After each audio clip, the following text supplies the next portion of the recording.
We still do 7 NUFC Matters shows for free a week. But if you want to support the channel, there are a few ways of doing it. Hit the like button on each live broadcast or video. This helps the channel grow. Hit the subscribe button and select the all notifications option. Hit the thanks button to buy a super sticker. You can do this on the live chat too.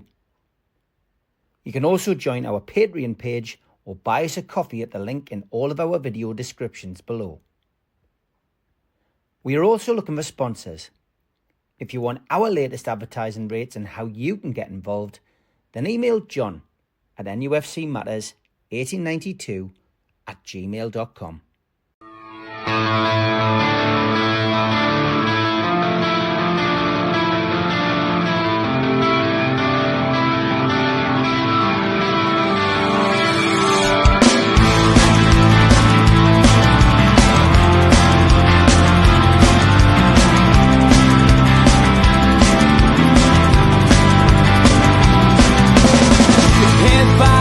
Critics attack. It feels like I've been talking to myself again.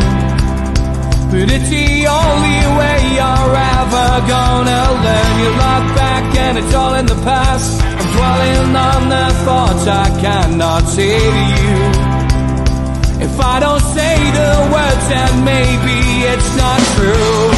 And it feels alright when they come and say to you, you're the only thing that makes us all believe. And it feels alright where the worlds collide. Manipulation stands to make us break. What time is that coming over you? You wish it upon a star. You wish it on a star. You are, you are, you are. You fight back, it's an all-out attack.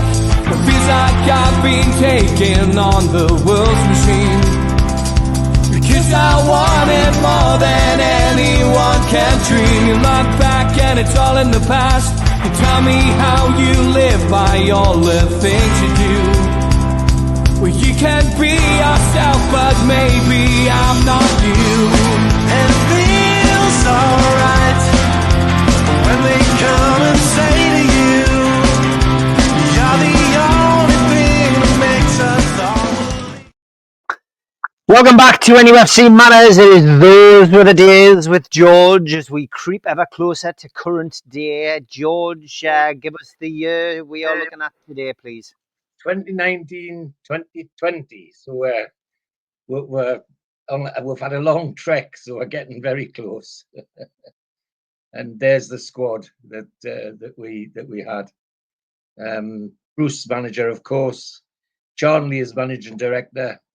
Agnew and the other one is the coach. It wasn't our finest hour. And for the first time for many years, even though we'd had a relegation, we didn't manage to get the 50,000. Clements was the other coach, that's right. Jamal Lascelles was captain, and sometimes you're really grateful for him. But for the first time for many years, we didn't average 50,000 at the gate. We only down to 45,000, which I think reflects what people were watching under Steve Bruce, I think, more than anything.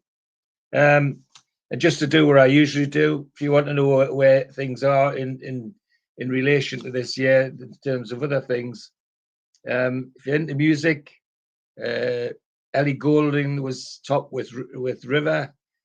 All I Want for Christmas Is You, Mariah Carey.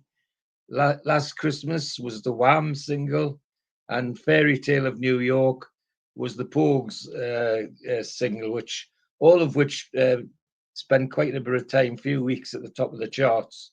And music, at least I remember, even if it might not be music I'd want to always listen to. And at the cinema, if you got the pictures, as we used to call it, Avengers: The End Game, which was a throwback to what we were used to on TV with Avengers, and the Joker was making a lot of money, as was the It Chapter 2, That's not a movie that I seen or know much about. Booksmart was the one I did see because there was a number of people wanted to go, and we did. So Booksmart was there, and yesterday was a popular one, and Once Upon a Time in Hollywood, all making lots of money at that particular time, which is of course how the movies rate their success, isn't it? The season, well, we got off with the usual range of friendlies: Wolves, West Ham, Preston North End, Hibernian, and St Etienne all came to. Well, some came to St James's Park, and we visited Preston and Hibernian for the friendlies for them, and then we went into the season proper with the first game, which was against Arsenal at home, and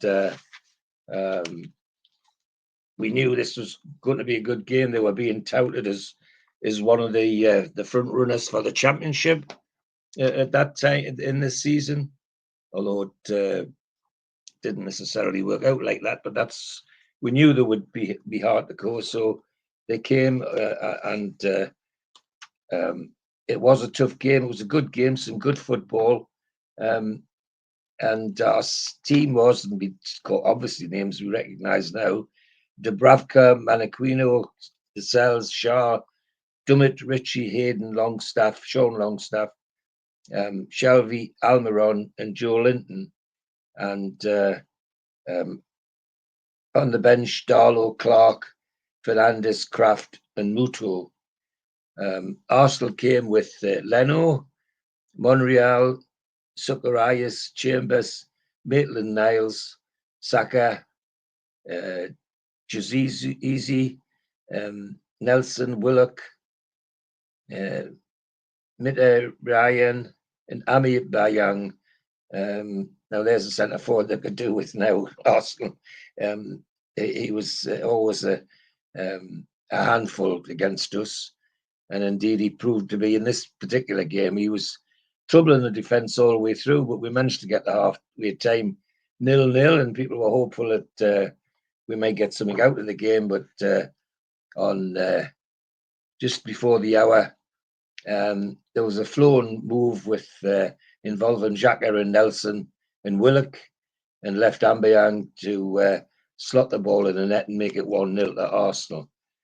We came back at them quite hard, but we couldn't get an equaliser. But it was an entertaining game, and refereed by Martin Atkinson's the name that we know from VAR now. But got a bit spicy towards the end. Xhaka, Nelson, and Mkhitaryan got booked for Arsenal, and Almiron got booked for us. They dished out a great deal of nastiness to Miggy, because his pace was troubling them, and every time he got the ball, he was being blocked or hacked down. It was I don't know how. In fact, Xhaka, I don't know how he stayed on the pitch, is my memory. But anyway, it was a 1-0 loss, not a major disaster, but a disappointing result. And crowd for that game, 47,000, where we would have expected a full house for Arsenal normally. Next game is an away game at Norwich, and we go to the East Anglia, and with the same team, no changes. We play the same team, and Norwich have Krull, of course, they bought from us. Aarons, Hanley, who bought from us. Godfrey, Lewis, Tyburn, Lettner, Buddy Enka, Steiperman, Cantwell, and Poogie. Interesting, Cantwell, who at that time was red hot, and we actually looked at him, but I think Ashley wouldn't give Bruce the money to buy him, so we didn't get him. But he was on fire at that time, and we really looked at him. Good game, end-to-end stuff, and it looked like we might get something out of the game, but we, as sometimes happens, we went to sleep at a corner, and Pookie was in like a shot. He's not a very big guy, but quick and sharp and clever. And Pookie made it just on a half hour, 1-0 to Norwich, and it stayed like that till half time.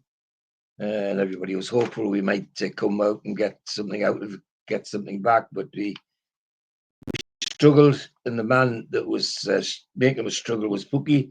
He was all over. Quick darting runs that had the defence turning all the time, giving them lots of things to think about. And on 63 minutes, it was no surprise when he made it 2-0. And then on 75 minutes, he made it 3-0. He got the hat trick, and that's how it looked like we were going to go. Then, right at the death, almost the last kick of the game, John Joe Shelby got a free kick on the edge of the box and made it 3-1. So, and that's the way it stayed. But we really didn't show up in that match. It was a poor game and a very, very poor result. Referee was Stuart Atwell, a name that we know again from current VAR recording, and not our best game. Now, as luck would have it, not your best game, and the next game you have is away at one of the top teams, or one of the ones that have been touted as possible champions, Tottenham Hotspur. And we go with not quite the same team, because Kraft comes in, and otherwise we're the same team. Oh, and Joe Linton comes into the team as well. And it's a good game. We're having a good game. Tottenham play Loris, Walker-Peters, Alderweireld, Sanchez, Rose, who was to come to us, and Sissoko that used to be with us, Winks, Lucas Moura, Lamela, Son, and Kane. And it was a tidy game, and it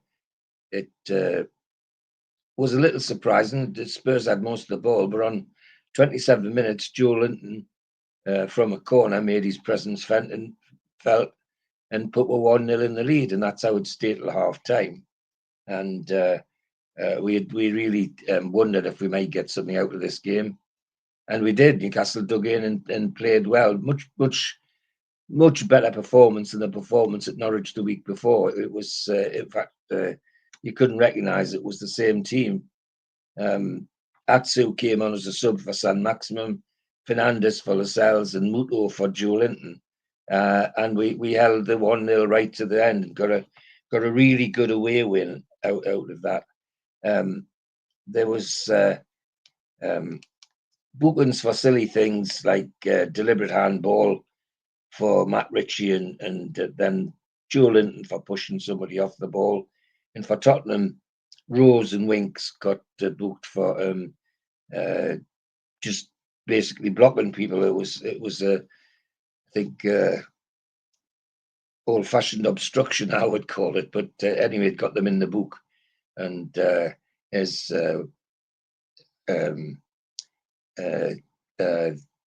picture from the game, which is an action picture, which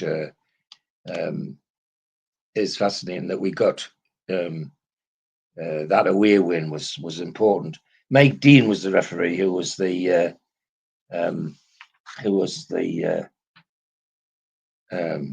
boss of the referees at that particular time, and always had a lot to say for himself as well. So then we come home and we're playing Leicester City. Hope that we'll add to the win that we've just had and keep ourselves near the top. We've got one or two injuries from Tottenham. Darlow comes in for Dubravka. Clark comes in in place of Lascelles. Otherwise, we've got the same side. And Leicester City have Schmeichel, Fuchs, Morgan, Spanucci, Telemans, Chowdhury, Barnes, Pereira, Maddison, Perez, and Vardy. And of course, Perez we know.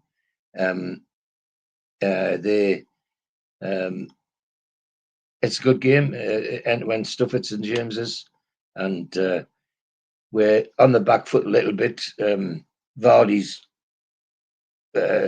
pushing the defence hard, as is Perez, and it's no surprise on 34 minutes when Maddison slots home a ball from a mess in the penalty area. It bounces about in the penalty area like a pinball, and it comes to Maddison, and he just dispatches it to the bottom corner, giving Darlow no chance. However, we keep going on at them and pressing them, and up to hard time is still 1-0 to Leicester. The second half, it's clear that Newcastle are going to have a go at this. They're giving Leicester as good as they get in this, and then so it's no surprise when on 53 minutes Muto comes on, and nearly as soon as he comes on, he scores an equaliser. And despite having to go at Leicester really hard, we can't get the winner, but at least we got a point, which was well earned. It was a good fight back, and actually slightly in quite an enjoyable game, even though the teams weren't regarded at that moment as being top class, but they played a good game of football, and I think it was very enjoyable. What is my memory? Referee was Tim Robinson. His first time in the Premiership from the Championship, and had quite a good game actually as a referee. And it may be that his discipline in the championship served him well. So then we have another home game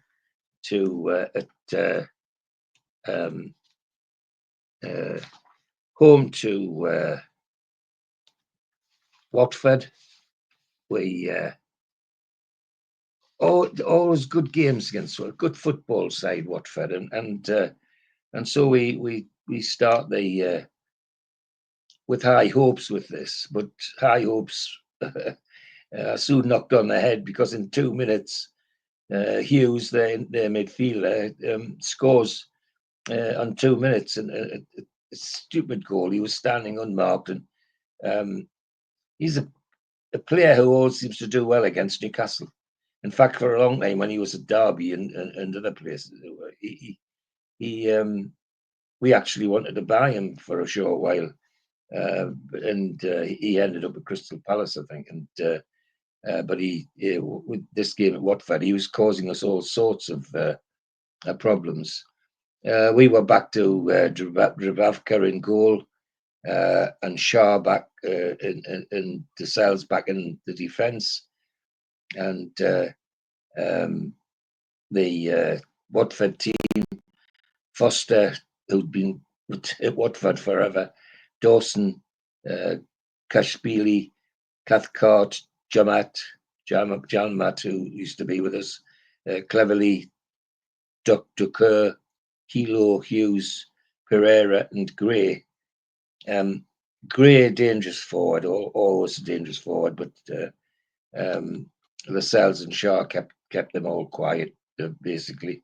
And once we got level, it was one-way traffic, but we couldn't manage to get the winning goal. It stayed as it was. Towards the end, got a bit spicy. D'accord, Dawson, and Cathcart for got yellow cards. The manager got sent to the stand, and Hayden and Dummett got yellow cards for us. 2 of those cards were for nonsense in the penalty area at the time of a corner, which has become almost standard nowadays.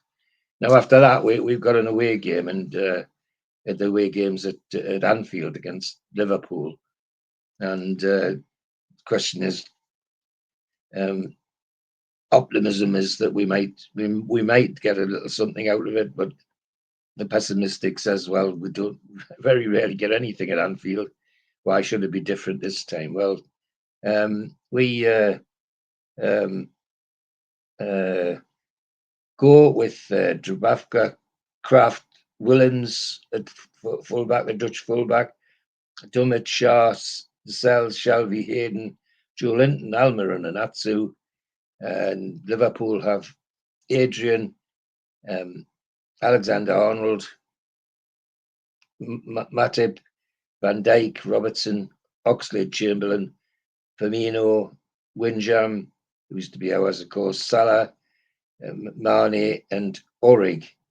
And from the off, it looks like we're going to have a go at them. And within 7 minutes, Willens, the fullback, Dutch fullback, scores a blinder with his left foot and gives us a great start. And for the first half hour, it's end-to-end stuff. And unfortunately, Mane on 28 minutes equalises, and then Mane again on 40 minutes, just before half time, makes it 2-1, and we go into half time 2-1 with a more optimistic feeling than when we started. I think people were quite surprised at the way we took the game to Liverpool, and that's the way it started in the second half. And it was a lot of near misses, end-to-end stuff. But on 72 minutes, you could guess who was going to do it. Salah made it 3-1, and that was basically the end of it. We kept trying, but we ended up with a 3-1 loss, and we could have got a goal back. There was a couple of goal line clearances from corners, but it wasn't to be. And the one that might have changed things was Matty Longstaff. He came on as a substitute and made a difference in midfield and could easily have had a goal, but it wasn't to be. So we end up with a 3-1 loss at Liverpool, which in fact at Liverpool were top of the league and looked like they were always going to be top of the league. It wasn't a bad result in the end. Referee Andrew Mariner, another name that we know very well at St James's Park.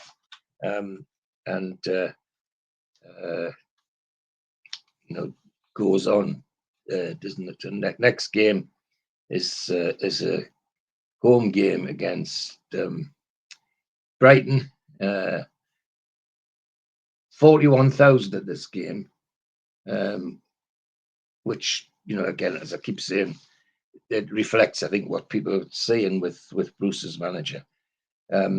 This time we go with Dubravka, Maniquino, Shah, Lascelles, Dummett, Willens, Almiron, Hayden, Shelby, Atsu, and Joelinton.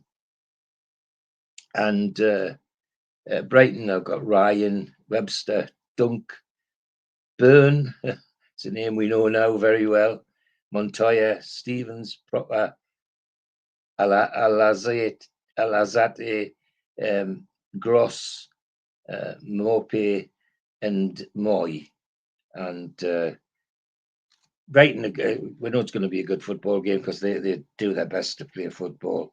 And so it turns out. End-to-end stuff, both goalkeepers making brilliant saves. So we go in 0-0 at half time and hope that we might change things at second half.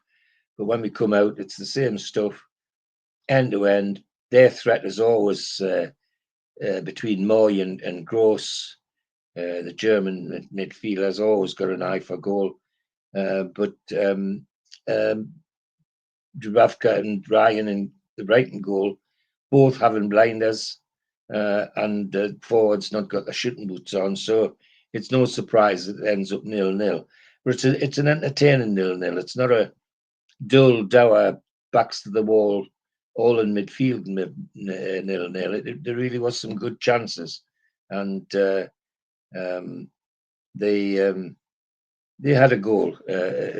Both teams were having a go, and it was good football. Referee Martin Atkinson, he back very quickly because he refereed the Arsenal match that we had already. We now go back to Leicester. It's the 32,000 at Leicester. The good crowd for them, but they always got a good crowd when Newcastle are there. We have a good relationship with them. We go with an unchanged team. We look strong, except that Sean Longstaff comes in for Matty Longstaff, and otherwise it's the same.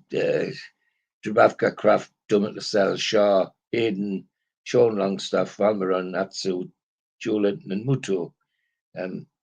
Leicester got Schmeichel, Pereira, Evans, Simiku, Chilwell, Niddy, Perez, Pryatt, Tillemans, Barnes, and Vardy.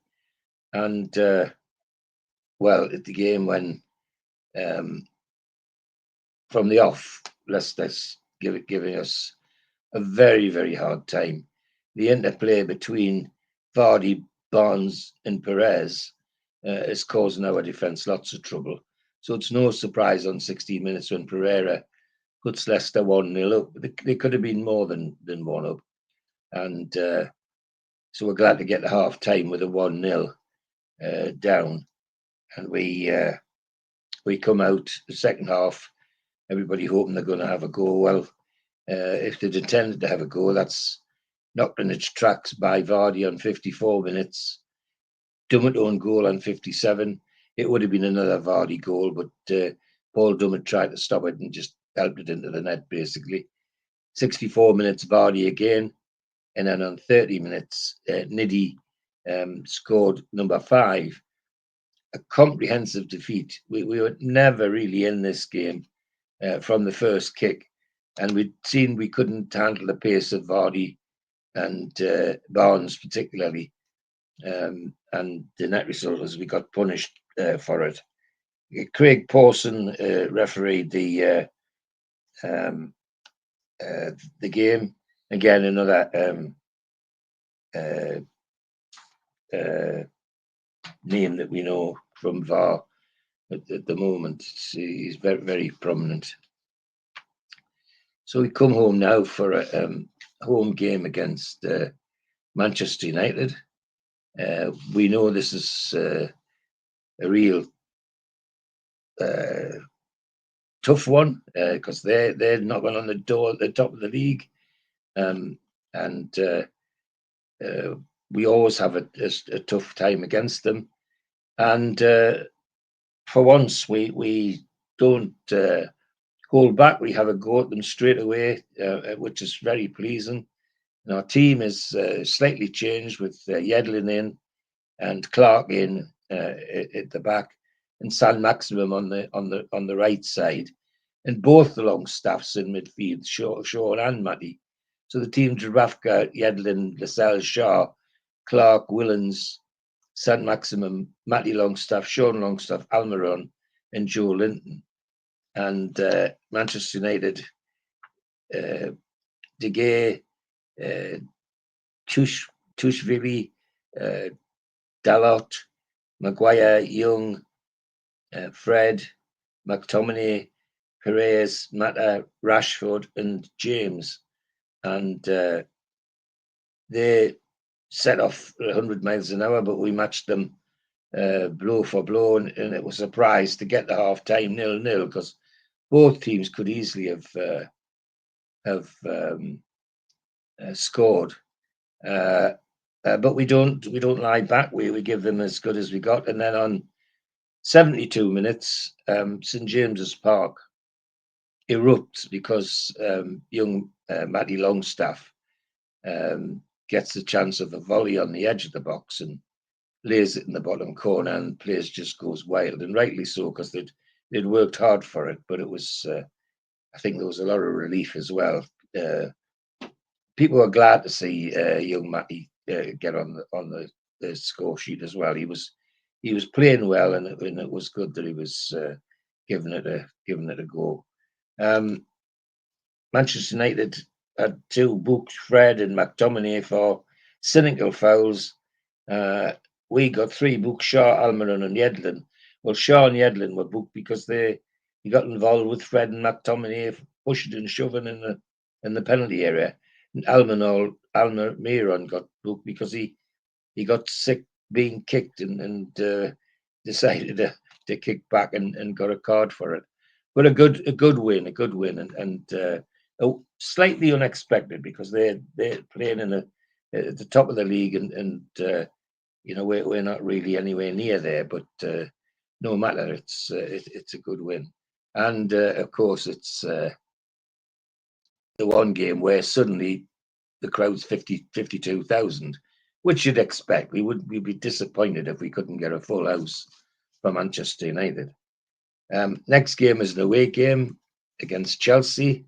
Again, a team that's been touted as possible champions. And we go with an unchanged team, the team that played against Manchester United's all there. And slight changes on the bench. Shelby comes back on the bench, and Kraft's on the bench as well. Chelsea team, Kepa, Azpilicueta, Azuma, Torino, Alonso, Barkley, Jorginho, Mount, Willen, Abraham, Hudson-Odoi, and names that are very current now. Some of them they're making their way in and still making their way into football. And because the one that stands out is Barkley, who had started Everton, made career here, and then seemed to disappear.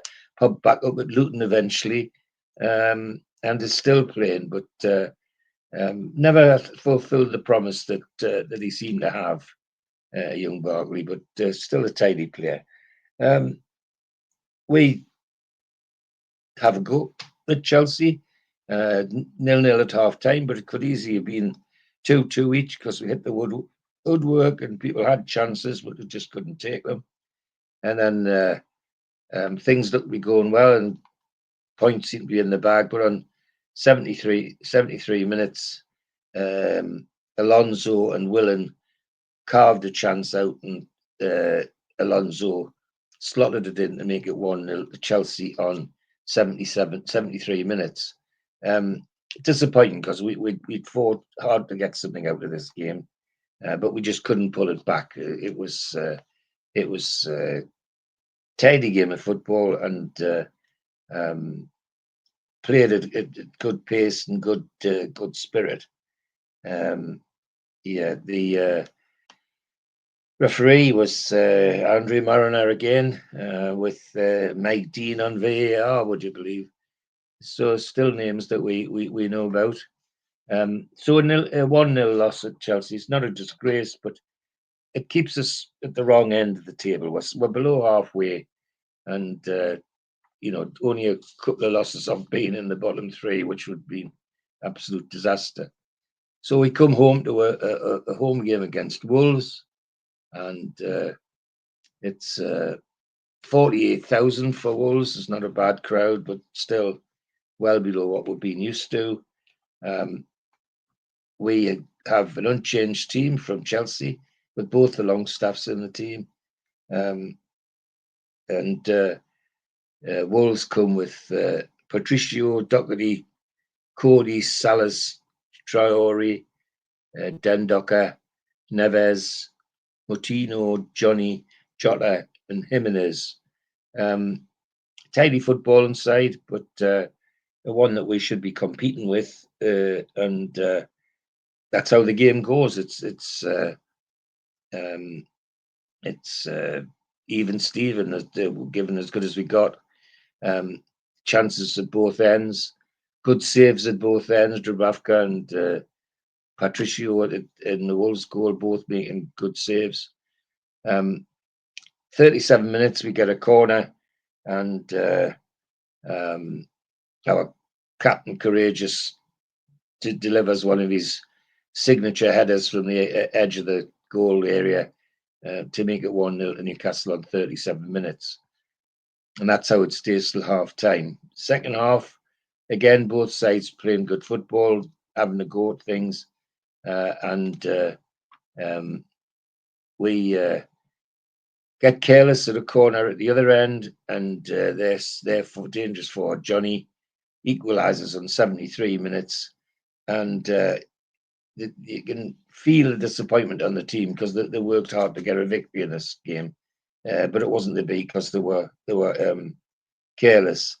The game got a bit spicy as well towards the end, and Sassis and Neves for Wolves got booked. Clark and Lascelles got booked, but then on 82 minutes, which kind of dulled our fight back, Sean Longstaff got sent off.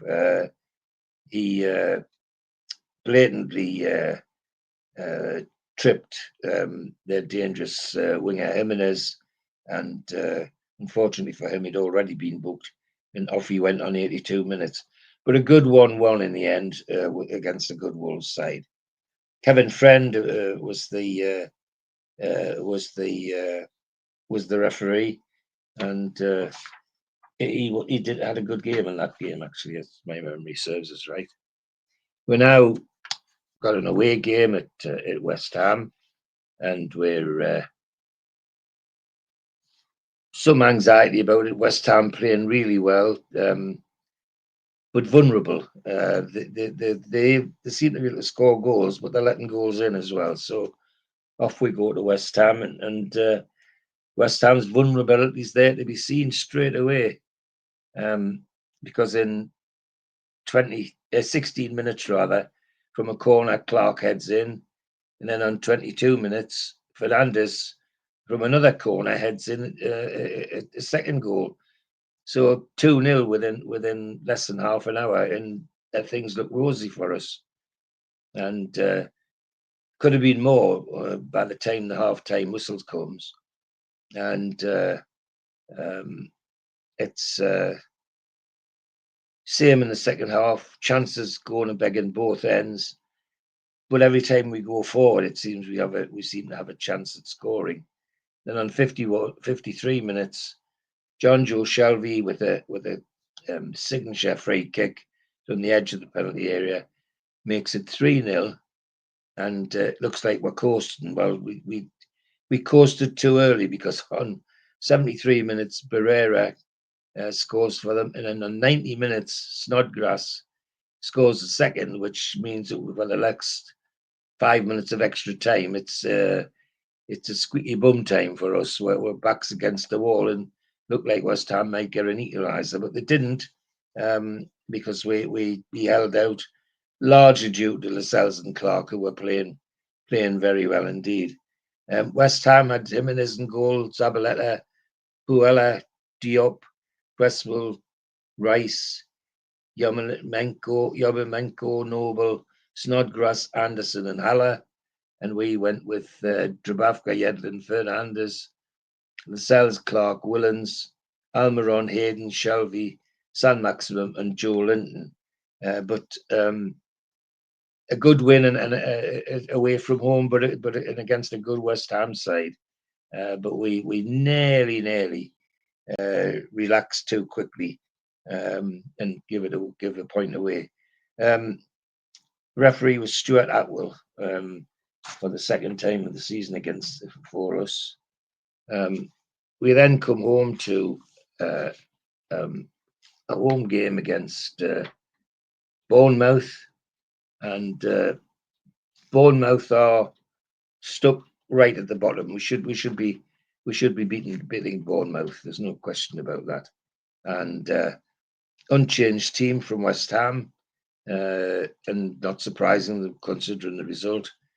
Bournemouth come with Ramsdale and goals, Smith, Cook, Ake, Rico, Wilson, H. Wilson, L. Cook, Billing, Fraser, C. Wilson, that's our Callum Wilson, and King.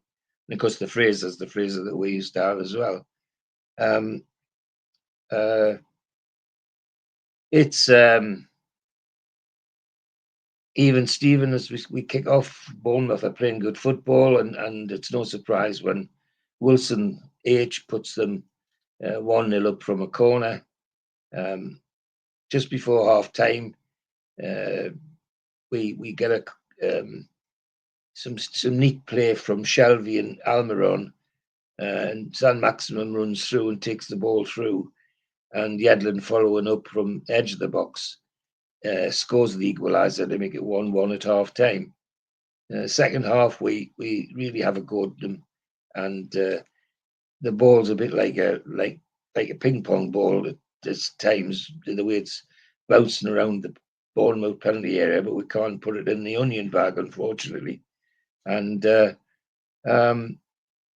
but it's a relief for everybody, and almost hear the sigh of relief in the Gallagher corner when Clark heads in a beautiful corner from Shelby taking corner. Clark heads it in to make it 2-1, and we get the result that everybody's been hoping for.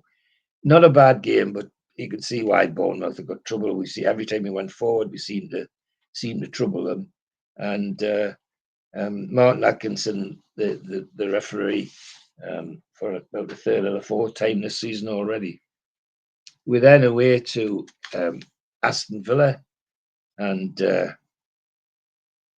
another team that's not playing brilliantly, so we should be in with a shout with this one, and we go with an unchanged team, and the only changes are on the bench with Matty Longstaff and Kraft coming onto the bench.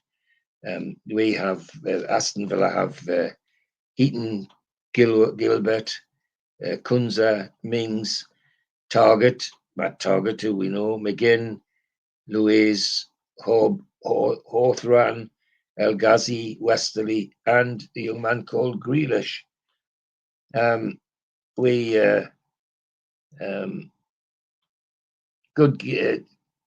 Good start, but to flatter, because in half an hour, Holbein makes it 1-0 for Villa, and 2 minutes later, El Ghazi makes it 2-0. And it could have been a lot more before half time, because they basically outplayed us. And second half, at least Newcastle come out with new intent, and look like they're more likely to score than Villa are, but it doesn't happen. So we end up with a 2-0 loss, which is a bit disappointing. Interesting thing is that Villa bring on a substitute called Lansbury, who was a thorn in our side when he used to be at Nottingham Forest, and people wondered if he would be this time, but he wasn't. He came on and didn't do anything special. So 2-0 loss to Villa, which was slightly disappointing, because that's the sort of team that we should be beating. So we're now at home to Manchester City. Again, a team that's knocking on the door, the top of the league, should be there or thereabouts. And we go in unchanged. City bring Edison, Walker, Stones, Fernandinho, Mendy, De Bruyne, Gundogan, Silva, Mahrez, Jesus, and Sterling. And strong side, and really full of football, full of danger as well. And from the off, it's going to be an end-to-end sort of game. But we're giving City as good as we can get, as good as we get. On 22 minutes, Sterling sneaks in and makes it 1-0 to City. 25 minutes, Willens, our Dutch fullback, scores a screamer again with his left foot and make it 1-1. And that's how it stays till half time. And then second half, City take the initiative and start giving us a bit of a run around. But we don't give in. We don't lie down. We keep pegging them back. And but unfortunately, De Bruyne on 82 minutes makes it 2-1 to them. And just when we think that's the end of it, our old friend John Joe Shelby gets the opportunity from the edge of the box and makes it 2-2. And a 2-2 draw, but a very, very entertaining game with both sides doing their utmost. But City playing some really, really fantastic football. Chris Kavanagh of Manchester, the referee, of course, and well, the commentator on this writes these things, always comments about referees, and all he does with Chris Kavanagh being from Manchester, he writes it in big bold capitals, Manchester, as if to exaggerate. I'm sure there's nothing in that, I'm certain. And we're away to Sheffield United, and they're not doing very well at all. And if we're going to make anything in this league, exactly the sort of teams that we should be beating, no question about that. And we go with an unchanged side, which is good. And they've got Henderson in goal, Basham, Egan, O'Connell, Baldock, Lundstrom, Norwood, Fleck, Stevens, McBurney, and Sharp. And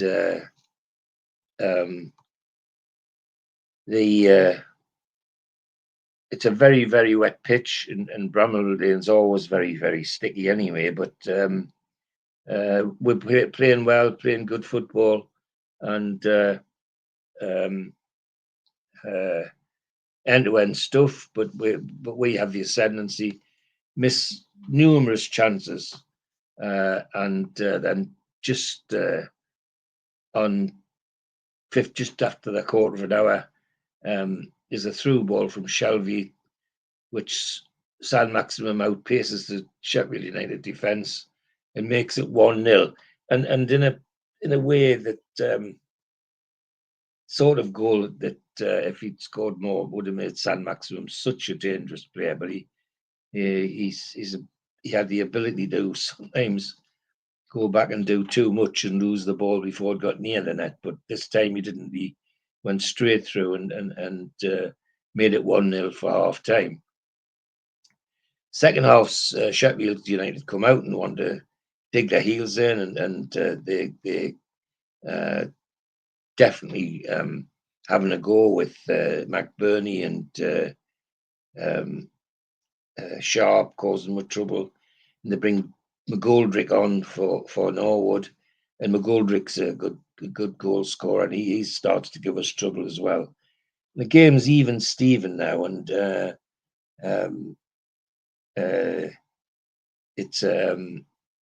it looks like it's going to stay the way it is, a 1-0. But then, out of the blue, excuse me, out of the blue, there's a long ball forward, and suddenly Shelby finds himself in the middle of the Sheffield half, all on his own. And with all the commentators and everybody else shouting offside, John Joe Shelby keeps on going and puts it in the back of the net to make it 2-0. And that's how it stayed. The referee and VAR just left as it was, because he found himself in the middle of their half, because he timed his run from the halfway line spot on. And Sheffield thought they'd stepped up to block him to make him offside, but they hadn't. They were a step too late. So Shelby kept going and put it in the back of the net. And so we got a nice away win, 2-0 at Sheffield United, with Stuart Atwell as well as the referee for the fourth time in this season.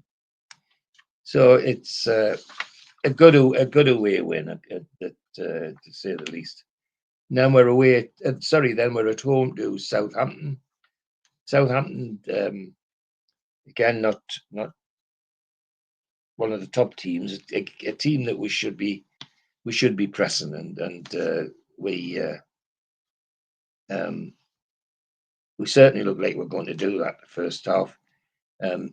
We got 42,000 at the game, which is a good crowd, but we not the 50,000 we're used to.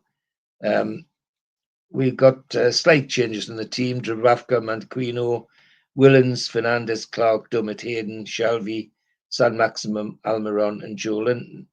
Southampton come with McCarthy, Suarez, Stevens, Bendenark, Bertrand, DeGeno, Ward-Prowse, Hoiberg, Redmond, Long, and Ings.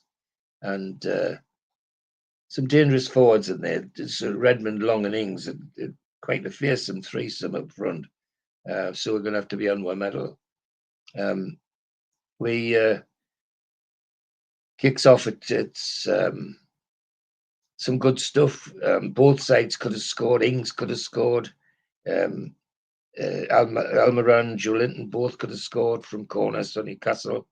And so it goes in 0-0 quite disappointingly for the fans, because it's not been a bad game to come out after half time, and it same thing, end-to-end stuff.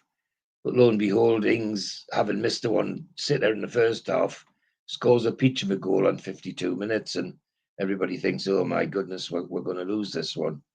But then on 68 minutes, a Shelby free kick is an equaliser. Then on 87 minutes, a corner, and Fernandez is left standing on his own, and he doesn't make a mistake with a header, and we get 2-1. And that's the way it stays to the end. We get a 2-1 win, which is what we'd expect against Southampton, because they're not top of the league at all. Very nastiness in the middle of the second half with Ward-Prowse, Suarez, and Hoiberg for Southampton getting booked, and John Joe Shelby getting booked for retaliation. I think he just got sick of being kicked once too often and decided to have a go back in an incorrect way and got booked for it. David, this is an interesting referee's name. People have been reading the papers lately and watching TV. David Coote is the referee, and a more recent addition to the Premier League list. This was his first game at Newcastle in his refereeing career. Well, if you've been watching the papers, he's not going to be refereeing anymore, that's for sure, Mr. Coote. So we get a win, and we're relieved about that. We then go off to Burnley. Games, because Newcastle and Burnley always up through good football and tend to involve lots of Geordie exiles in the Burnley team. Not unusual. We go with an unchanged team.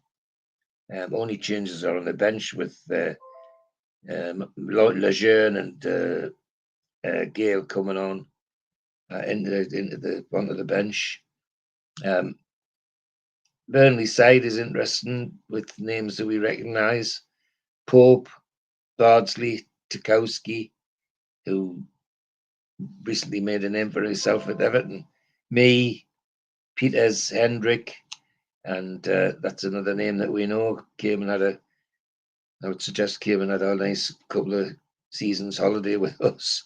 Westwood, Curry, McNeil, Barnes, and Wood, another name that we know quite well, who's currently doing well for himself.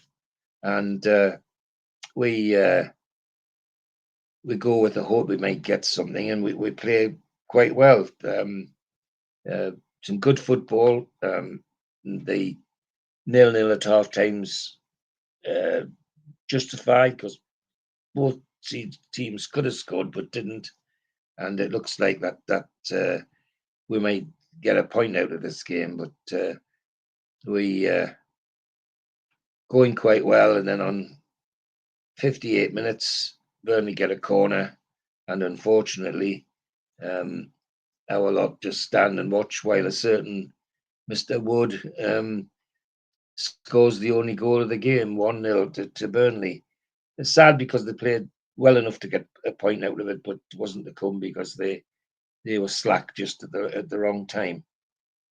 Tim Robinson is the referee, and another one who's making his debut in the Premier League from the Championship. He was referee actually in the championship, and quite a controversial match between the two teams when we were in the both were in the championship. But that's him. So we're now home to a game against Crystal Palace. 45,000 at the gate, a Crystal Palace game, and Palace aren't tearing trees up either. So we really should be beating Palace if we're going to do anything. Unchanged team for us, with Palace having Guata, Kelly, Van Holt, Tompkins, Kuate, McCarthy, Milanovic, MacArthur, AU, Benteke, and Zaha. And of course, Wilfred Zaha, very, very dangerous player, and Benteke, a very dangerous centre forward. It's a good football game, end-to-end stuff. Either team could have scored but didn't. So no surprise when we go in at half time. Didn't look like they were going to score any goals any time the way they were playing. Second half comes and Newcastle are much livelier, particularly Almiron and Carroll, who are causing all sorts of problems to the Palace defence now. And with Shelvey pulling the strings, opportunities are coming to Newcastle, and so it's no surprise on 83 minutes when there's a through ball from Shelvey and Almiron fastens onto it and just slides it into the bottom corner to make it 1-0 to Newcastle. And that's how it stayed. Palace came back a little bit towards the end, but not enough to worry us. It was a good 1-0 win. It should have been more, but you've got to be grateful for what you get. Simon Hooper's the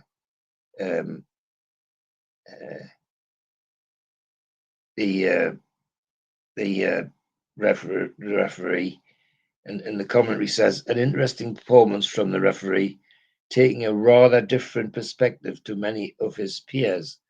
Now, I think that means because he was far more, how can I say, clinical on things like putting the free kick in the right place.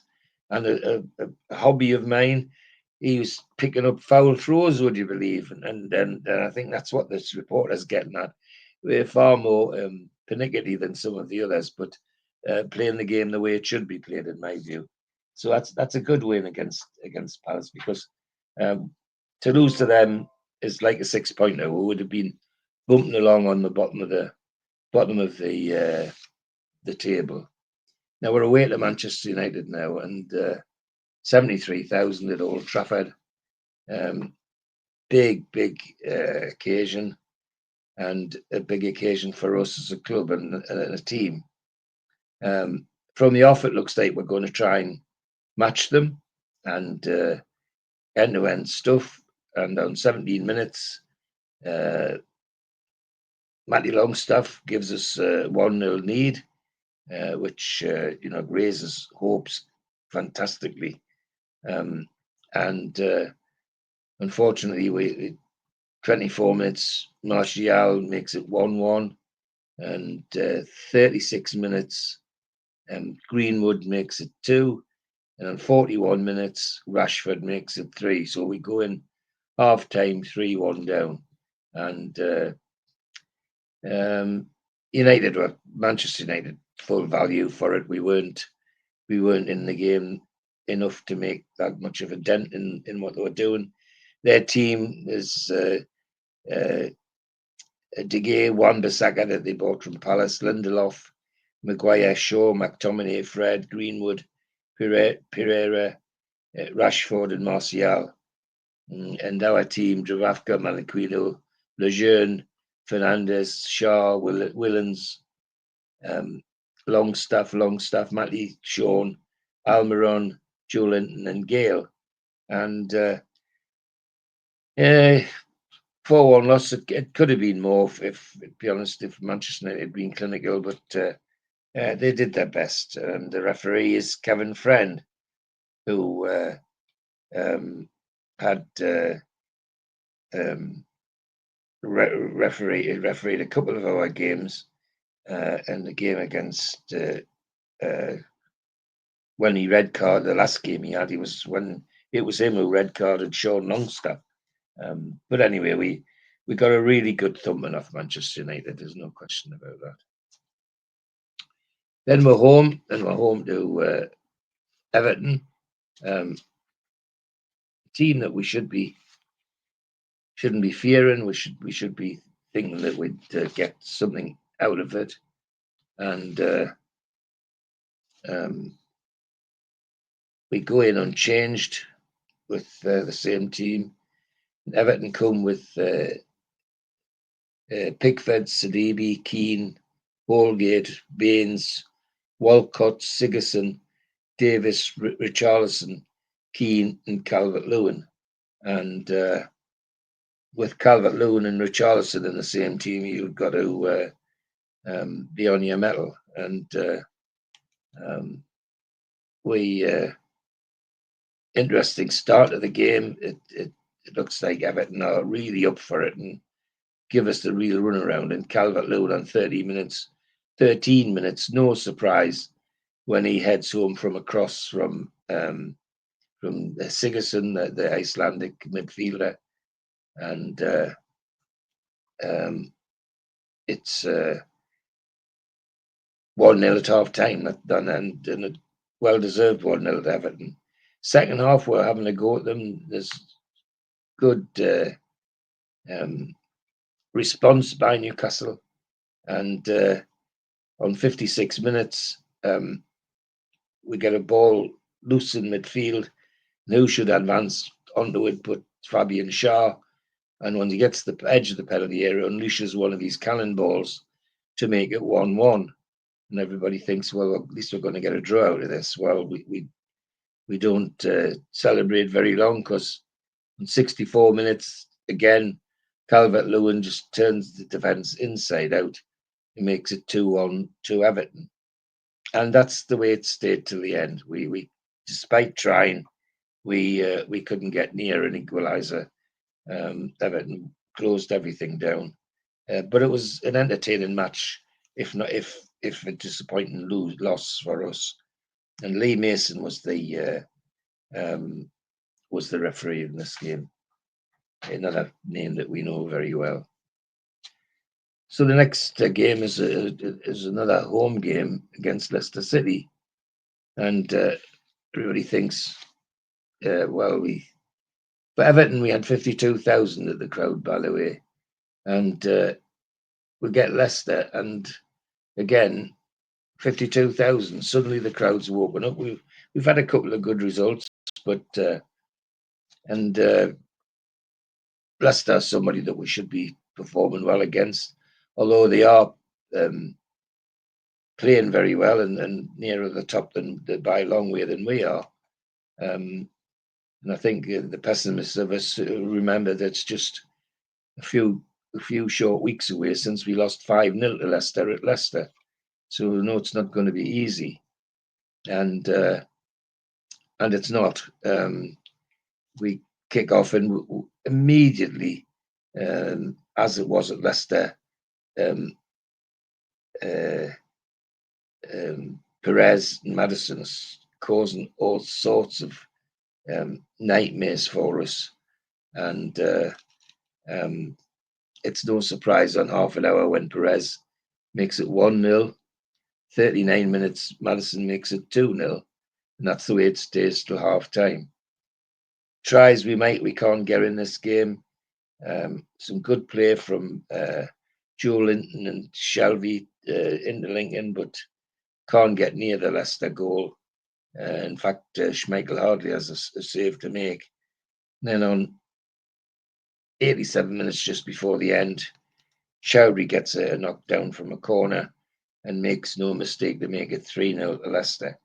And disappointing loss at home, but disappointing to a team like Leicester who aren't really the top. But nonetheless, I suppose as defending champions, you've got to give them that respect. Martin Atkinson, the referee for the fourth time against Newcastle, says the commentator. And we're away next to Rochdale in the FA Cup third round. And FA Cup always excites Newcastle fans. And 8,500 at the game, and certainly half of those would be Geordies, that's for sure.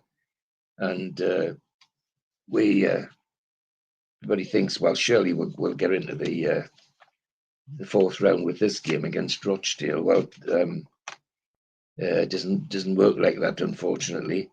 High hopes on 17 minutes when Almiron makes it 1-0 to Newcastle with a very strong team. Dubravka, Yeldon, Kraft, Hernandez, Hayden, Atsu, Longstaff M, and Longstaff S, Almiron, Muto, and Joe Linton. A strong team where Rochdale have Sanchez, McGorry, Williams, O'Connell, Keban, Ryan, Rathbone, Dooley, Camps, Barr, and Henderson. And playing tidy football, Rochdale, but we should be beating them. And so it's no surprise on 17 minutes when Almiron slots the ball in, and looks like he's gonna take us through to the next round. But we fall asleep. So at a corner in on 80 minutes in Will Brahim, this a substitute that comes on, big lad, is left alone and makes no mistake with a beautiful header to make it 1-1 and take us to a replay. No bookings at all. And the referee is this Mr. David Coote again, making his second appearance with Newcastle United. So we're back to St James's for the league. We're away to Wolves for the next league game, and people hoping that we play a little bit better than we did at Rochdale. We go with a slightly changed team: Dubravka, Hayden, Clark, Fernandez, Dummett, Willens, Matty Longstaff, Sean Longstaff, Almiron, Gale, and Joe Linton. Wolves, Patricio, Dendonka, Cody, Sams, Doherty, Mutino, Neves, Johnny, Traore, Jimenez, and Neto. A very attacking side, and it's end-to-end stuff. Both teams look like they're going to have a go. And no surprise when on 7 minutes Almiron fastens onto a through ball from Sean Longstaff to make it 1-0 on 7 minutes. But 14 minutes, Dendonka from a corner makes it 1-1, and that's how it stays till half time. And it looks like that's where it'll be second half, because it's end-to-end stuff, but nobody really threatened the goal. Difficult to remember Dubravka having to make a save in the second half, and all Patricio in the Wolves goal. So it ends 1-1, which is a useful point for us, and how pleased we are. Our next game, of course, is back to St James's for the replay against Rochdale. We play strong side: Darlow, Kraft, Lascelles, Lejeune, Richie, Hayden, Matty Longstaff, Sean Longstaff, Atsu, Almiron, and Joe Linton. Rochdale unchanged from the first game, and looking very, very lively from the kickoff, but it's not long before they're getting pressed by Newcastle, and Joe Linton and Almiron giving them all sorts of trouble. And Joe Linton gets a smart shot on goal, which bounces off their defender, O'Connell, and the back of the net for 17 minutes for an own goal and a lead for Newcastle. Newcastle then take the game over. 20 minutes, Matty Longstaff makes it 2. 26 minutes, Almiron scores to make it 3-0. And then 82 minutes, Joe Linton makes it 4. And typical Newcastle, just when I think was coasting home, we relax in a corner, and a big defender, Williams, scores a peach of a header to make it 4-1. But we're through to the fourth round, which is all that matters. And only 29,000 at this replay, which, considering it's who it is, it's still not a bad crowd. Certainly Rochdale would enjoy the takings they'd get out of that. Graham Scott, the referee, only second time refereeing Newcastle United. Next game is a home game in the league against Chelsea. And we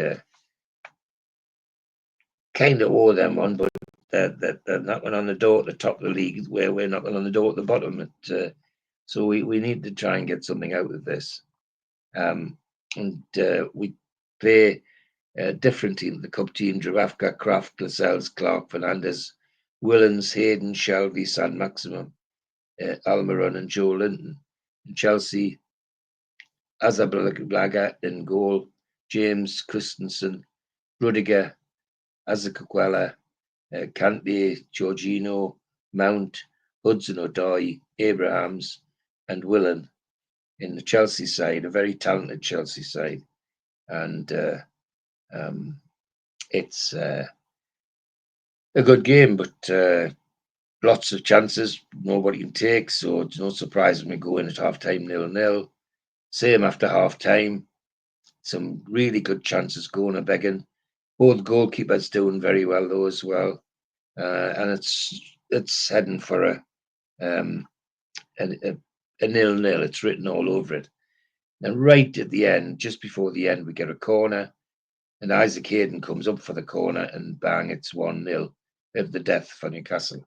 A good win, because it lifts us out of the range of the bottom three, which are struggling at the bottom. Referee Chris Kavanagh was in charge of that game. So we now go off to away game against Everton. And Everton, we owe something for what they did to us recently. They beat us at St James's 2-1. The Chelsea game at 52,000, and that's more like it. More respect. So we'll go to Everton, to Goodison, and unchanged team. And Everton have Pickford, Sidibe, Mina, Holgate, Dingney, Walcott, Schneiderlin, Delph, Bernard, Keane, and Calvert-Lewin.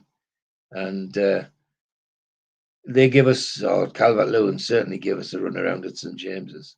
And we're not doing much better this time. They're really up for it, and it's not surprising when from a corner, knocked down from Calvert-Lewin, Keane centre half makes it 1-0 for Everton, and how it's only 1-0 is more by good luck than good management, because we're not playing well. And 54 minutes, same thing happens the second half. They're just giving us the run around. And Calvert-Lewin again, who's been a thorn in our side throughout the game. It's no surprise on 54 minutes when he makes it 2-0. And frankly, Everton in this game are coasting. We're not in causing them any danger at all. But then, right at the death, into extra time, 90 minutes plus 4, we get a corner. It bobbles around in the box like a pinball, and up pops Lejeune, centre half, and bang, it's 2-1. Now he, very, very quick thinking, grabs the ball out of the back of the net, runs to the halfway line, and puts it down for the kickoff, so there's no time wasted. And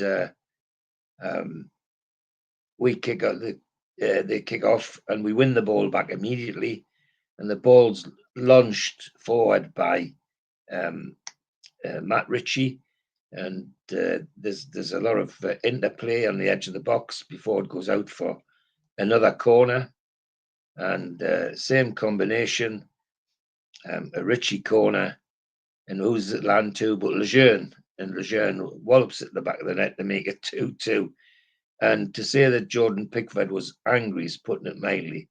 He went berserk at his defenders and anybody else that would listen to him, that we got 2-2 out of that, because we were never ever in the game. And it was Everton's game from start to finish. But so what? We got a point, and didn't do us any harm at all. Far from it. So then we come home to a game against not Norwich City.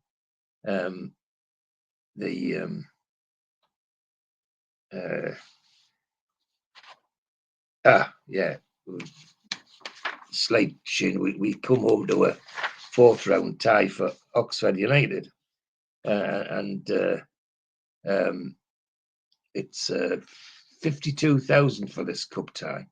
So the crowd's really up for the cup in this case, and so we're going to Oxford for this fourth round tie, and we're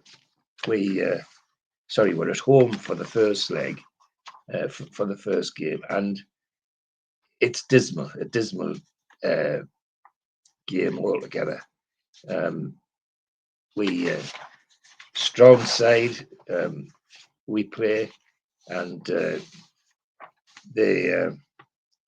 Darlow, Yedlin, Shaw, Lascelles, Clark, Ritchie, Almanon, Sean Longstaff, Bentalab, San Maximin, and Joe Linton.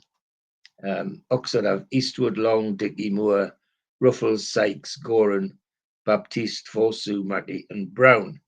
And only way I can describe it is, in fact, I'd remember it, never mind describe it.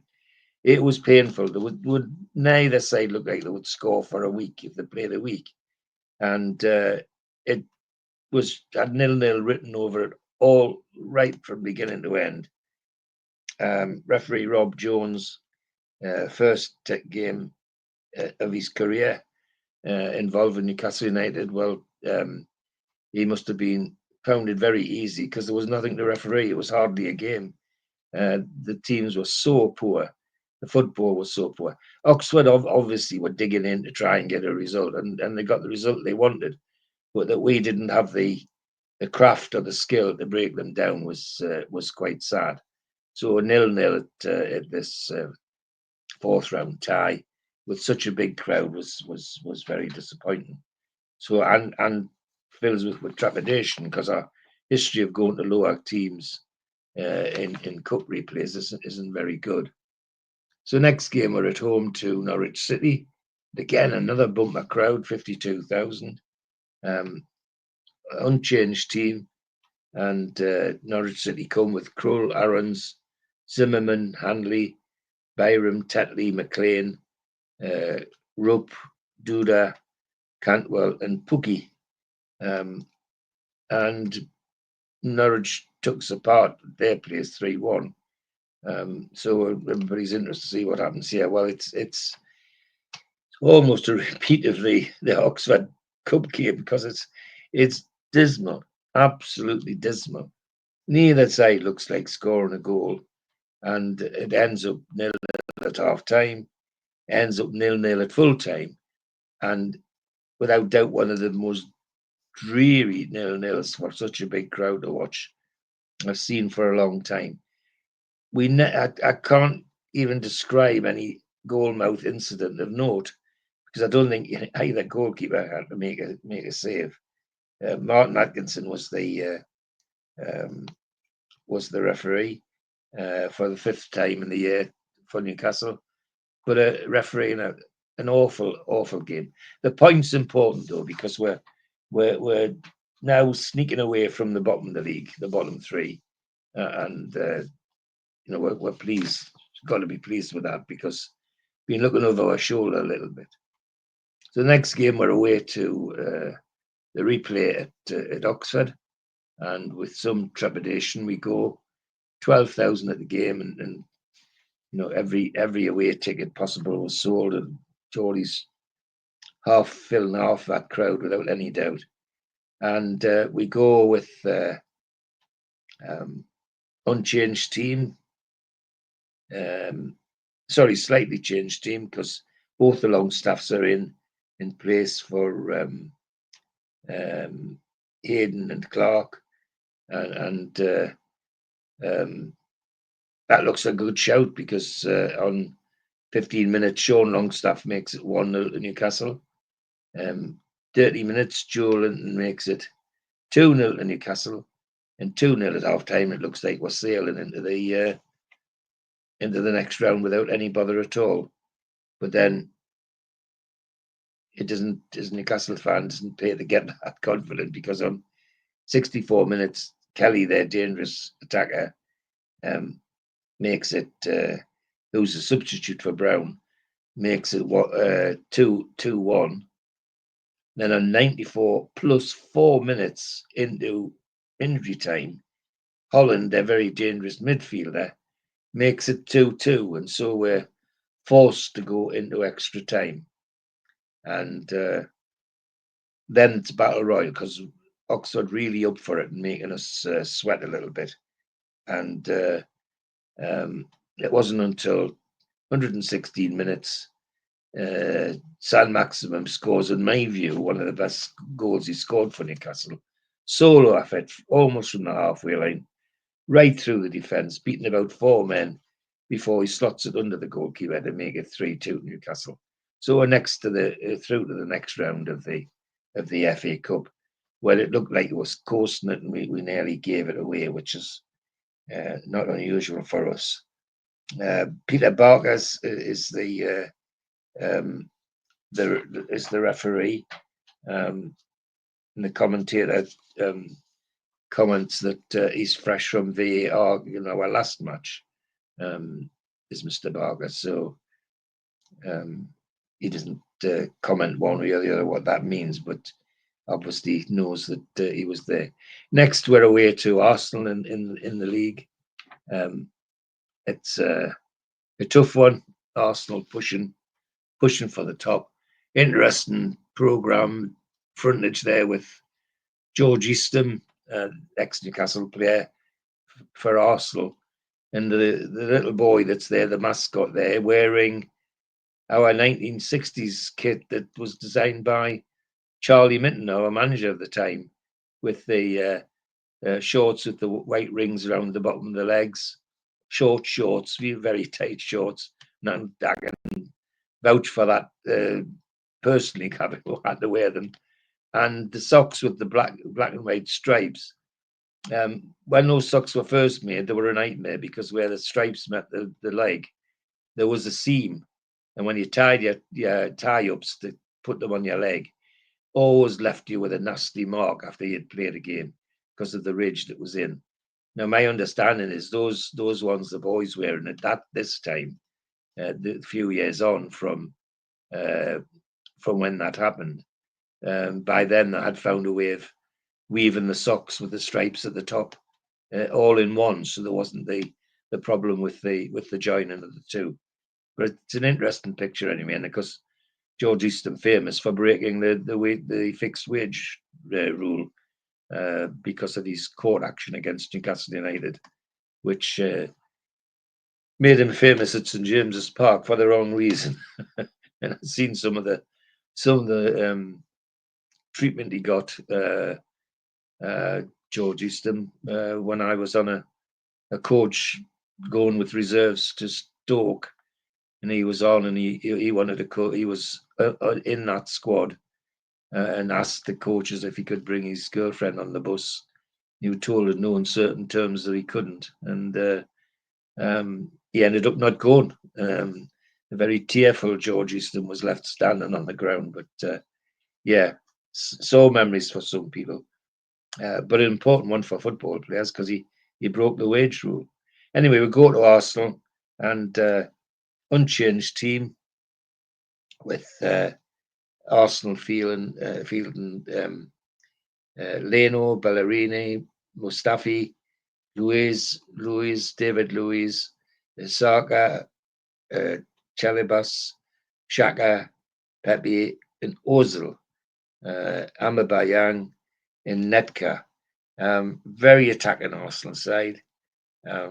And we, as I say, unchanged.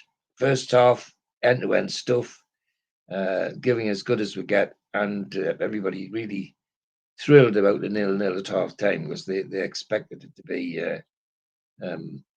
something of a difficult one for us. Well, second half it did get difficult because on 54 minutes, Aubameyang scored the first one. 57, Pepe scored to make it 2-0, and then right at the death on 90 minutes, Ozil scored to make it 3. And then 95 with extra time, Lacazette makes it 4-0. We weren't 4-0 that bad, but certainly we were never looked like getting anything out of the game. We were certainly given a lot to think about. And second half, part of the problem was they brought on a young man called Willock, who was star of the future, and we got to know quite well in recent years. So that's a away game against Arsenal. And then next time is an away game at Crystal Palace. Team we should be beating, but we always seem to have difficulty with them at Palace. That's action from the Arsenal game. I think that was Aubameyang heading the first goal in, actually. Palace with Guata, Ward, Dan, Cahill, Van Aanholt, Coyote, MacArthur, McCarthy, AU, Benteke, and Zaha. And we go in with Dubravka, Lazaro, Fernandez, Lascelles, Shaw, Rose, who were brought in from Tottenham, Almiron, Sean Longstaff, Benteke, St. Maximum, Joe Linton, and that same Rose that came from Tottenham was the one that kind of made start people asking questions about the training that Newcastle did, because he was going home at the weekend and telling everybody that they only worked 3 days a week, which didn't go down very well in certain quarters. Anyway, we played Palace, and it was not a bad game, but just before half time, Van Aanholt from a free kick made it 1-0 to them. They went in 1-0 at half time. Second half, we had a go at them, but it turned into quite a kicking match. McCarthy and MacArthur was booked for them, and Bentaleb, Almiron, Lascelles, Ritchie, Jolin, and Sean Longstaff were booked for us, and Lazaro on 95 minutes was sent off for a professional foul, and so it was something of a kicking match at the end. But we lost 1-0, which not the end of the world, but Palace were a team we should have been thinking about beating. And Peter Barkas is the referee again. And we now come home to a game against Burnley, and having lost to them 1-0 at Burnley, we owe them something. They're not, they're not top of the league, but they're a lot higher up than we are, and so anything we take out of this match has got to help our league position. We unchanged except for the fullback. Manakwina comes in for the guy that was red carded the week before. And Burnley got Pope, Bardsley, Tarkowski, me, Taylor, Hendrick, Cork, Westwood, McNeil, Vidara and Rodriguez.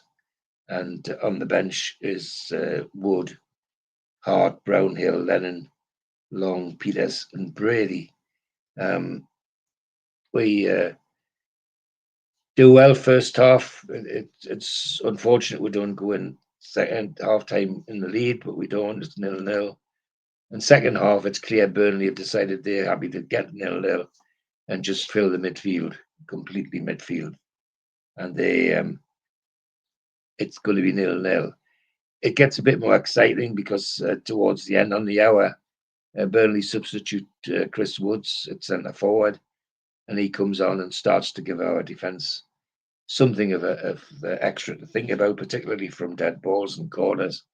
But we hold out and get a 0-0. Andy Madeley is the referee, but a 0-0, but an entertaining 0-0, not a dour one. It was as I say, a match worth watching. The next game is the FA Cup 5th round against West Bromwich Albion. So we go to the Hawthorns and with the hopes of going to the next round. And well, to put it as plain as I can, we went for it. And West Brom weren't in the game at all in the first half. Almiron on 33 minutes, Almiron on 45 plus 1 minutes just before half time. And we're coasting in this cup tie. And our team's unchanged, so that the people are well settled. West Brom have Bond, Furlong, O'Shea, Bartley, Gibbs, Harper, Barry, Brunt, Phillips, Austin, and Edwards. And the Phillips, of course, we know because he used to play for a team not too far away from us. So we go in 2-0 at half time. On 47, second kick after half time, Lazaro makes it 3-0, and it looks like we're coasting. Then on 74, our friend Mr. Phillips slots in an unexpected goal from a through ball, and just on almost the last kick of the game, the substitute Zahore scores a peach of a goal to make it 3-2.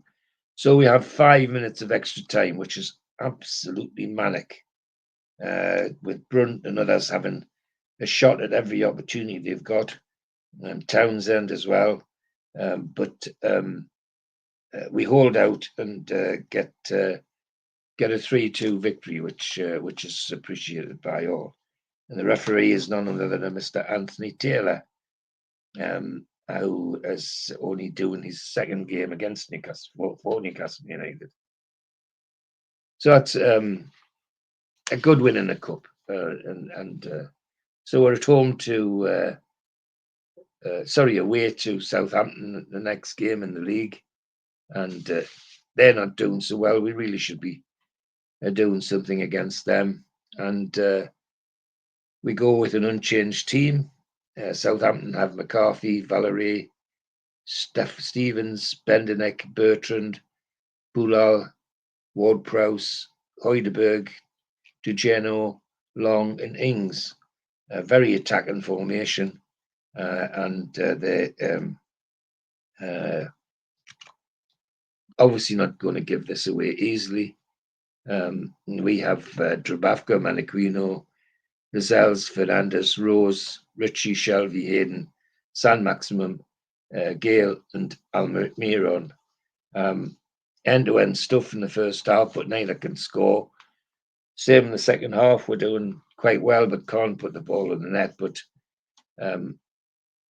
as we go towards 80 minutes, Alan San Maximum picks up a ball halfway and just dances through the Southampton defence and makes it 1-0 to us on 79 minutes. And the way we're playing, there's no way Southampton are going to get back, and they don't. It's our game, and 3 points away from home, lifting us nicely off the bottom of the league and away from the bottom of the league, and not having to look over our shoulders anymore.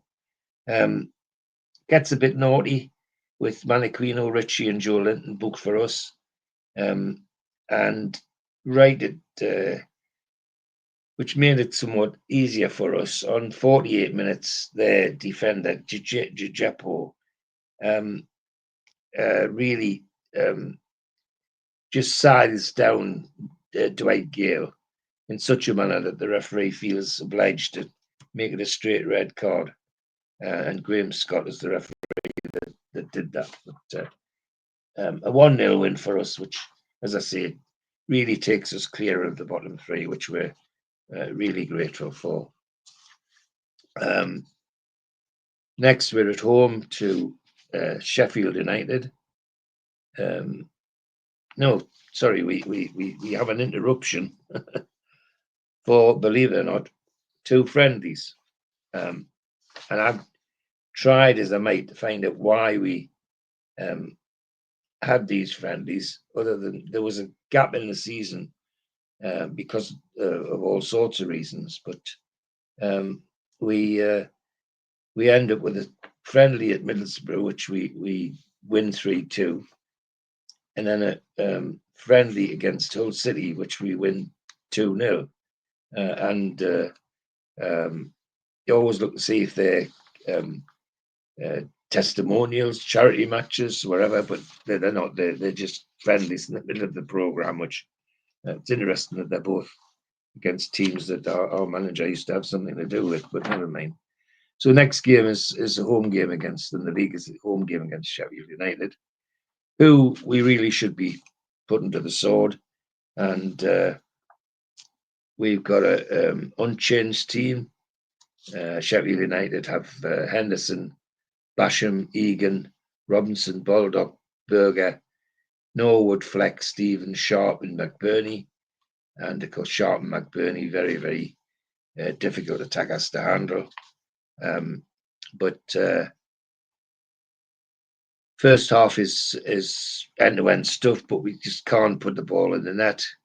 And people begin to think, oh, this is going to drabble out to a 0-0 draw. But 55 minutes, San Maximum is, from Sheffield point of view, very stupidly left unmarked, and gets a ball from Matt Ritchie and makes it 1-0 on 55 minutes.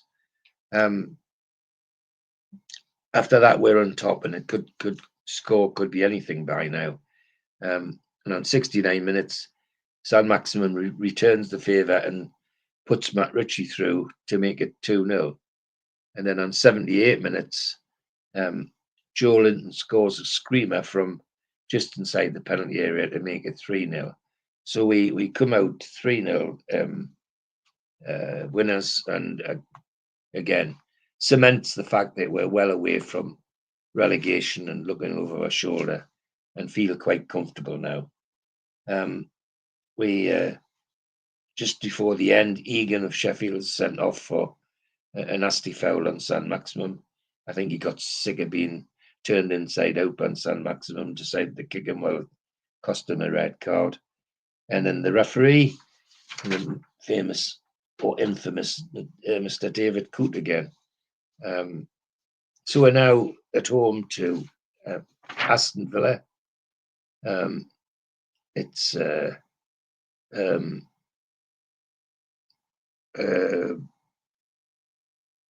big crowd for Villa, another 50,000 crowd, and we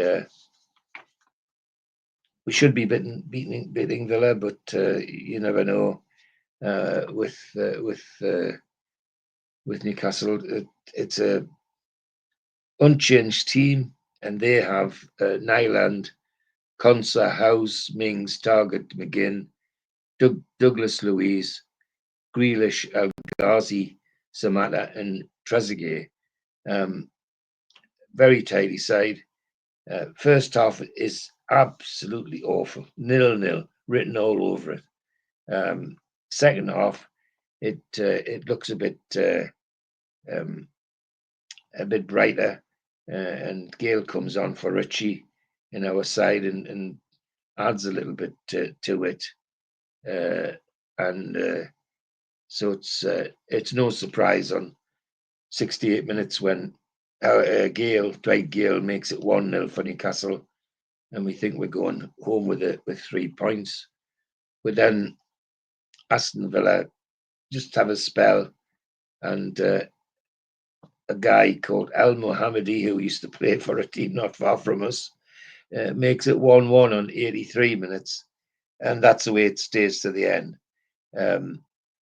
Another game we should have won, but what we should do, and we do at Newcastle, are quite different things.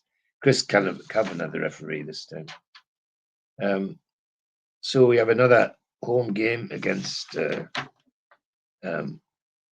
Manchester City in the FA Cup quarter final, and well, no need to say what the crowd was, because it was full house, no doubt about that. And we obviously got a strong side, but it's Darlow's in because Dubravka coming back from injury. Maniquino, Fernandez, Lascelles, Shaw, Rose, Hayden, Sean Longstaff, San Maximum, Almiron, and Carroll. Manchester City, Bravo, Walker, Otamendi, Laporte, Mendy, De Bruyne, Gundogan, Mahrez, Silva, Sterling, and Jesus. And it's an entertaining game. In Manchester City, as always, a constant threat. And it's no surprise on 37 minutes they go up, because after a number of near miss tackles, which looked quite severe from Fernandez particularly, he eventually does one which upends Silva, and De Bruyne steps up and scores with a penalty on 37 minutes. And that's the way it stays till half time. In fairness to Newcastle, we come out and give it a go, see if we can get back into this game. And just when it looks like we might, Raheem Sterling tears our left side apart and slots in number 2 on 68 minutes. And so that's how it stays to the end, and that's our FA Cup quarter-final ended well and truly. Lee Mason's the referee on this one, but sad to lose, but Manchester City were just too good for us, the only way to be honest and open about it. So next we go away to Bournemouth, and again they're not. We should be. Bournemouth are in relegation trouble. We really should be giving them a game, and we go with an unchanged team. They've got Ramsdale, Smith, Cook, Ake, Kelly, Brooks, Billing, Lamana, Godeveld, King, and Solanke. Solanke standing in for none other than Callum Wilson, and we know where they all are now. From the off, we're up for this one. Within 5 minutes, Dwight Gale's made it 1-0 to Newcastle. 30 minutes, Sean Longstaff's made it 2-0. And then second half, we just pick up where we left off. Almiron in 57 makes it 3. Lazaro, the fullback, 77 minutes makes it 4. Then right at the death, 90 minutes plus 4. Gosling, who used to play for us, of course, makes it 4-1, but it's a consolation, because there's no way we're going to lose anything from there. Kevin Friend, the referee, got a very comprehensive victory, which cements our position certainly higher up the league than we've been all season, and we're delighted with that. Next game is a home game against West Ham, and we had a good game at West Ham, a 3-2. We nearly threw it away, so interesting game it's going to be. And we go in with an unchanged team from Bournemouth, and West Ham have Fabianski, Fredericks, Diop, O'Connor, Cresswell, Soucek, Rice, Bowen, Fornals, Langrini, Anthony, and good attacking side. And that's the way it is. It's a good attacking match. Both sides get chances, and it's no surprise when on 4 minutes, Antonio from a corner evades the defence, heads in a pitch of a goal to make it 1-0 to West Ham. Then Almirola on 17 minutes outwits the defence with his pace and makes it 1-1. That's how it stays at half time. And second half is end-to-end stuff. We panic a bit when Soucek on 65 minutes makes it 2-1 to them, and it looks like we might lose this game. But then a free kick on 67 minutes, and John Shelby steps up to make it 2-2. And the rest of the game is end-to-end stuff. Both sides could have won it, but in the end, it stays 2-2. And I think that's probably the right result, but a very entertaining 2-2. Craig Pawson is the referee for that one. Next game, we're away to Manchester City. A game that we're going to have to really buckle down to if we're going to get anything out of it. But we go with an unchanged team.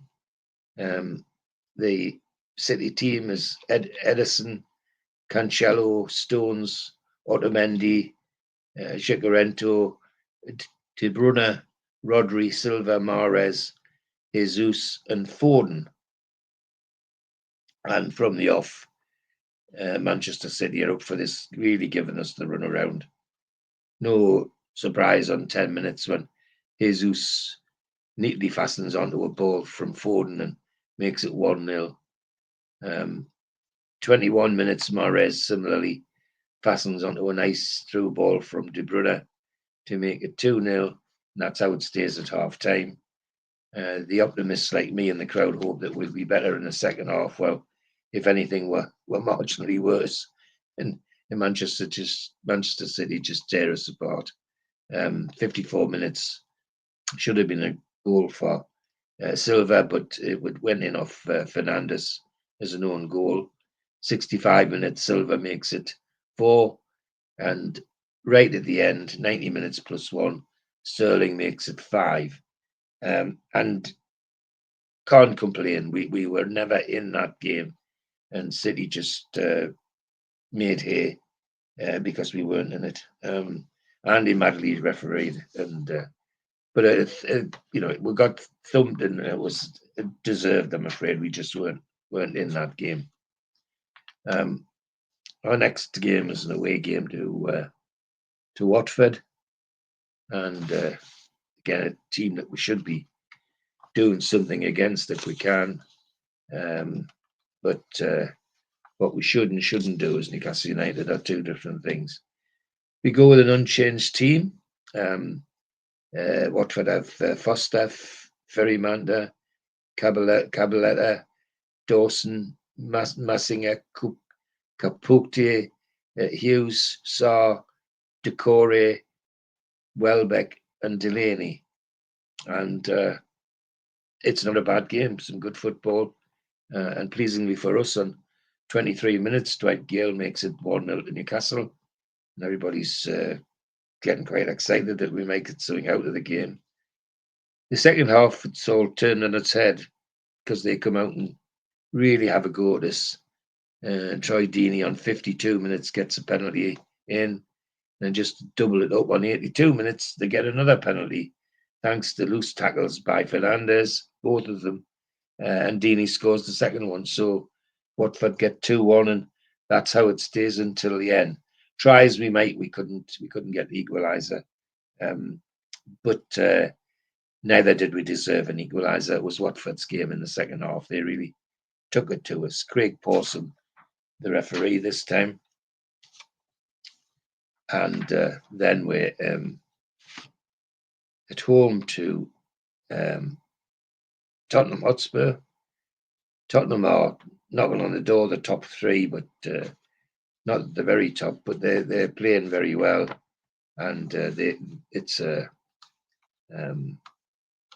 we go in with an unchanged team. Tottenham bring their what has been regarded as an all-star side. Loris, Aurier, Sanchez, Alderweireld, Davis, Sissoko, Lukeso, Winks, Lucas Moura, Kane, and Son. And dangerous side, particularly with Kane in it. And we go with Dubravka, Kraft, Shaw, Fernandez, Yedlin, Bentaleb, Shelby, Ritchie, Gale, San Maximum, and Almiron. It's a tidy game. A tidy game. We're given as good as we get, but on 27 minutes, Son, nice solo effort from him with his left foot, makes it 1-0. And we keep having a go at them, but we can't do anything with it at all. We can't get near the goal. But then on 56 minutes, Matt Ritchie, of all people, breaks through the defence and makes it 1-1. And everybody thinks, well, we're going to get something out of this game. But we'd hardly got time to cheer with Matt Ritchie's goal when Harry Kane come up for a corner, and it's on 60 minutes and it's 2-1. And then on just before the last kick of the game, another corner, and Kane, 90 minutes, bang, 3-1. So he loses that game 3-1, which is quite disappointing, but not unsurprising, to be honest. The next game's away at Brighton. And Brighton are playing quite well. New young fullback Lamptey in the side, causing all sorts of interest in the Premiership, with Ryan, Lamptey, Weinster, Dunk, Byrne, Bushramer, Stevens, Gross, Trossard, Moy, and Magna Imope. And we've got Dubravka, Maniquino, Fernandez, Kraft, Rose, Bentaleb, Shelby, Almiron, Gale, and San Maximum. And it's a good game. We'll give as good as we get, back and forward. Nobody can hit the net, though, fortunately or unfortunately. But it was a tidy game. It wasn't a dull 0-0. It was an entertaining 0-0 with chances going to both sides. Second half, it gets a bit naughty, and Ritchie and Rose, Newcastle, are booked. And for Brighton, Busuma, Gross, Stevens, and Webster are all booked as well. And the referee, Simon Hooper, refereeing us for the third time. And it was a good game and a game well refereed, I have to say. The commentator is nothing but praise for the referee this time, which is interesting. But a 0-0 draw for our last away game of the season, and gets us another point to cement a place higher up the league. Then we're home for the last game of the season. No surprises that it's a full house, 52 and a bit thousand, against Liverpool, who are champions by now. And they're obviously going to enjoy themselves. Well, we give first half as good as we get. In fact, 1 minute, and Howard Gale makes Van Dijk look like a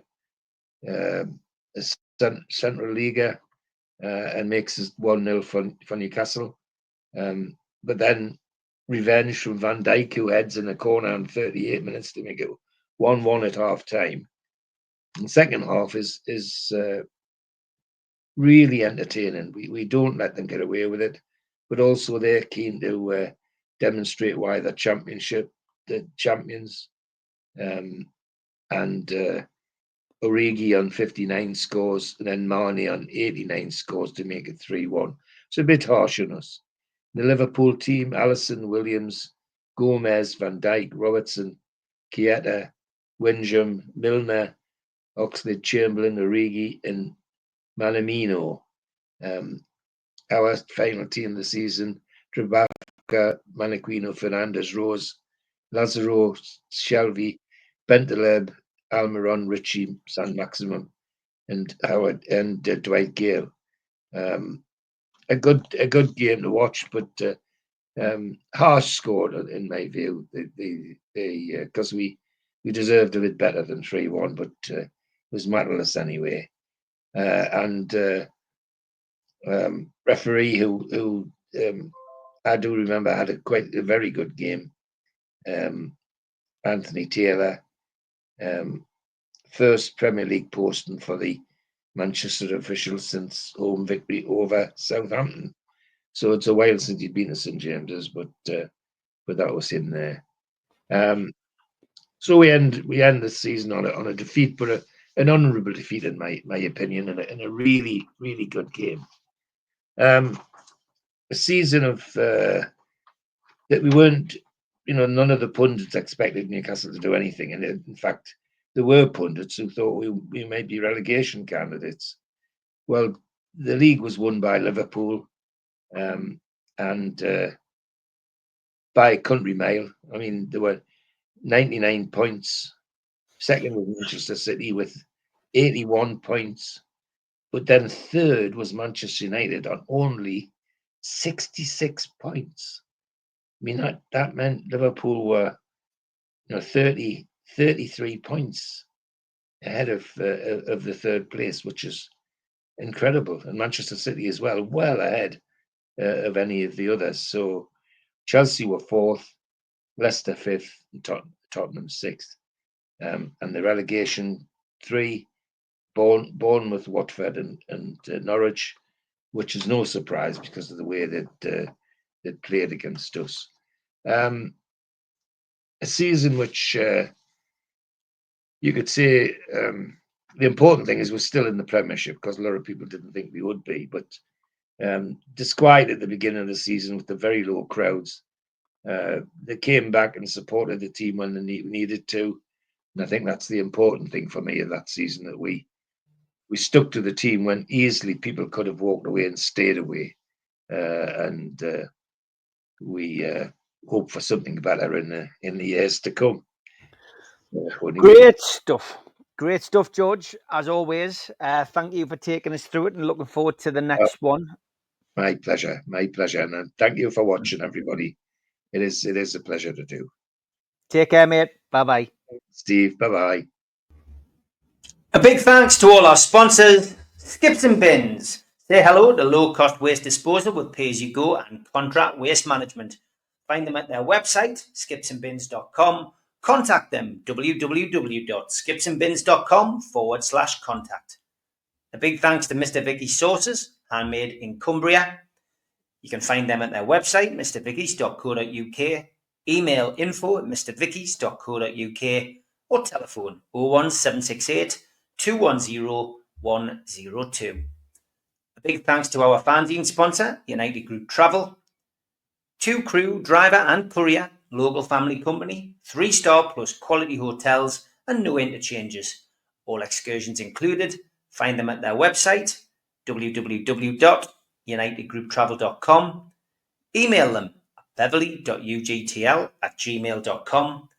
Telephone 01670 632 460 or mobile 0791 666 4174.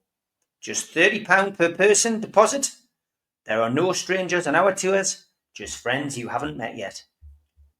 A big thanks to Media Arts for all the help with the technical side of things. You can find them at their website, media-arts.co.uk. If you want to listen to us as a podcast, You can go to Sports Social Podcast Network. You can also find us on iTunes, Spotify, and your other podcast providers.